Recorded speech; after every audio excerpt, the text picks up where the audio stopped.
Manager une équipe n'est pas une mince affaire. L'encadrement des collaborateurs requiert en effet de multiples compétences et se caractérise par nombre d'enjeux divers. Le management nécessite un dosage subtil entre savoir-faire et savoir-être. Il faut à la fois être un bon technicien et un bon communicant. Mais la technique et la communication ne suffisent pas au management. Il y a certes la matière et aussi la manière. Le style managérial est prépondérant dans les relations entre l'encadrement et les collaborateurs. Bien souvent, ce ne sont pas tant les incompétences techniques d'un manager qui sont remises en question par ses subordonnés, mais sa façon d'encadrer, sa façon d'être avec eux, son comportement relationnel se manifestant entre autorité et soutien.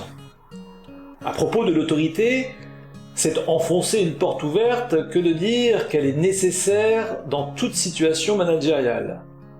Manager, c'est encadrer pour diriger une équipe vers des objectifs. L'imagerie collective associe d'ailleurs aisément le manager à l'idée du chef, du supérieur. Par contre, s'agissant du soutien du manager à l'égard de ses collaborateurs, cette préoccupation n'est pas toujours de mise, voire comprise. C'est pourtant, disons-le sans détour, manquer de savoir-être que de se focaliser exclusivement sur la bonne posture à avoir pour exercer son autorité. Dans tel cas, c'est accorder à un statut hiérarchique la primauté dans les relations interprofessionnelles, ceci au détriment de la qualité de ces mêmes relations. Je suis Jean-François Caron, consultant et formateur indépendant, associé fondateur de la SAS Format Conseil. Je vous propose dans cette ressource vidéo de réfléchir ensemble au développement d'un management bienveillant pour éviter de s'enfermer dans des relations par trop axées sur l'autorité. Nous verrons ainsi, dans une première partie, quelles sont les qualités requises pour insuffler de la bienveillance dans les situations d'encadrement. Puis, dans un second temps, après avoir défini ce qu'est la pleine conscience, nous verrons que celle-ci est un moyen pour développer un management bienveillant.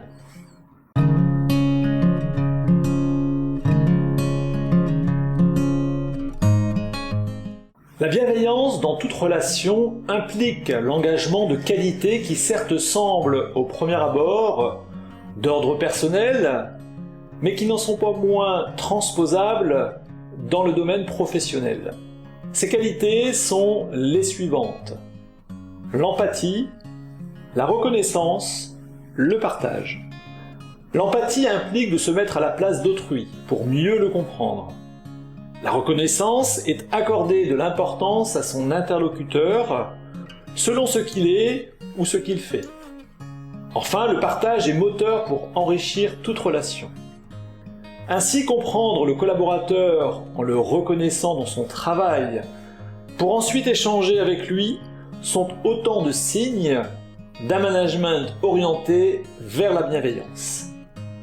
Chacune des trois qualités ne sont pas seulement des traits de caractère, elles sont des attitudes à prendre, d'autant mieux qu'elles sont travaillées. Je vous donne donc les conseils suivants pour réaliser ce travail.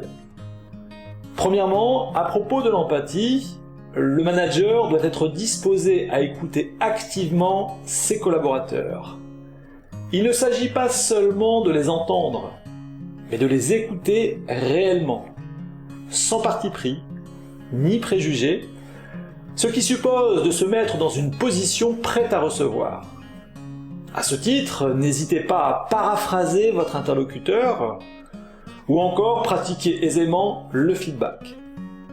Il convient également de savoir se montrer soucieux des problèmes rencontrés par autrui, en cherchant, finalement, une réponse à la question suivante: que pourrais-je faire si j'étais à sa place?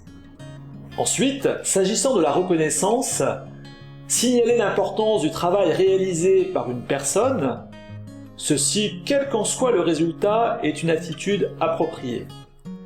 Il faut savoir dire que le travail est bien fait ou ne l'est pas. Avertir quelqu'un sur ses erreurs contribue tout autant à le reconnaître dans ses fonctions que le féliciter. Ainsi, que la tâche ait été bien accomplie ou pas, il importe à chaque fois de souligner quels en sont les enjeux.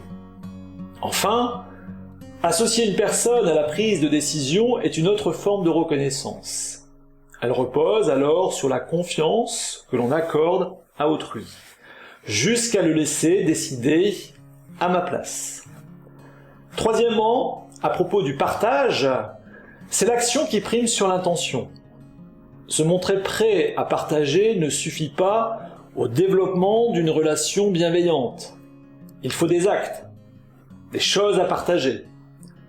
Le manager favorisera alors, au sein de son équipe, les délégations afin de partager les responsabilités, ou encore les retours d'expérience afin de partager les compétences acquises, ou bien encore la transparence afin de partager les informations reçues de la direction.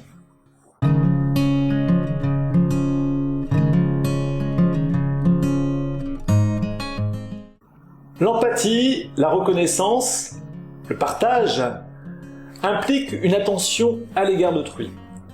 Il s'agit d'être présent à l'autre. Sauf que cette présence relationnelle n'est pas toujours évidente. Sommes-nous constamment présents à l'autre, lors d'un entretien par exemple, et ceci pour combien de temps? Toute communication n'est-elle pas sujette à des interférences qui contraignent notre attention? Être attentif, et ce durablement, n'est pas donné.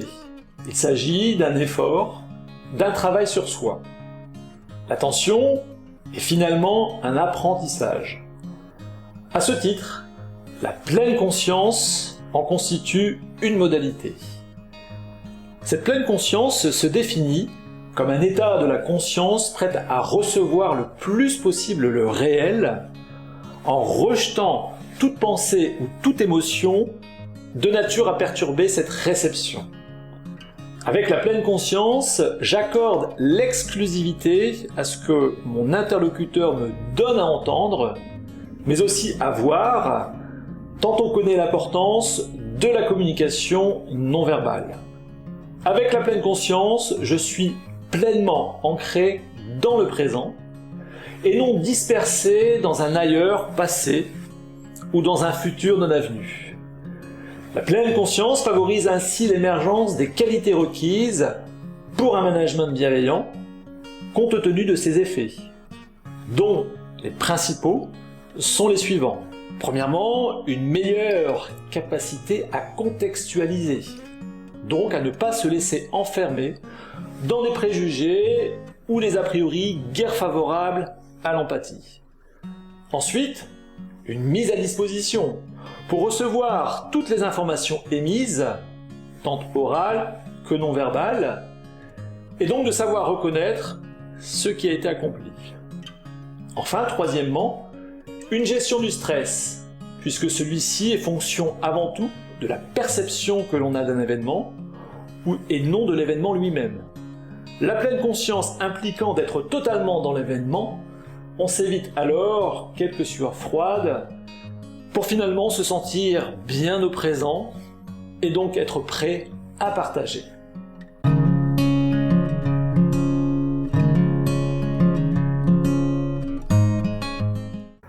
Aucune performance n'est durable sous la contrainte. Une posture exclusivement autoritaire n'a guère non plus de sens, car elle réduit la richesse des relations humaines. La bienveillance est donc une nécessité dans les relations managériales. Elle appartient au champ de l'intelligence émotionnelle, dont la manifestation dépasse le champ personnel. En effet, les capacités de gestion de ses émotions, ainsi que celles des autres, sont exigées chez les managers en plus des facultés cognitives. Il y est question de juste milieu entre l'intelligence rationnelle et l'intelligence émotionnelle. S'exercer à la pleine conscience contribue à atteindre cet équilibre.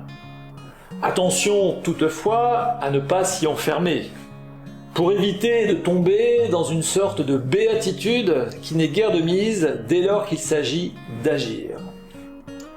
Je vous remercie de votre attention. N'hésitez pas à me contacter si vous souhaitez prolonger la réflexion sur le sujet, ou bien encore obtenir des renseignements à propos des formations et des prestations de conseil que je propose. S'affiche ainsi à l'écran mon mail jfcaron@outlook.fr ainsi que mes coordonnées téléphoniques ou WhatsApp, soit au numéro unique suivant +33 6 80 24 16 25. Je vous donne rendez-vous pour la prochaine ressource vidéo et vous souhaite une très bonne continuation.